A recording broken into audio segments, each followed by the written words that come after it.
ग्रहण लागलं की सगळ्यात आधी महिला आणि लहान मुलांना खूप घाबरवलं जातं. पण माझा प्रश्न हा आहे की फक्त महिला आणि लहान मुलंच का? पुरुष का नाही?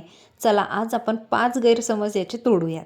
पहिला गैरसमज, गर्भवती महिलांनी बाहेर जाऊ नये. सायन्स सांगतं की सोलार इक्लिप्स किंवा लुनार इक्लिप्स हे एक नैसर्गिक गोष्ट आहे आणि याचा काही थेट परिणाम असा काही गर्भवती महिलांवर होत नाही आणि हे सायन्सने प्रूफसुद्धा केलेलं आहे किंवा त्यांच्याकडे असा कोणता पुरावासुद्धा नाही आहे. गैरसमज दुसरा, आपण जर अन्न ग्रहणात खाल्लं तर आपल्याला पोटात आजार होतात, पण असं काही होत नाही.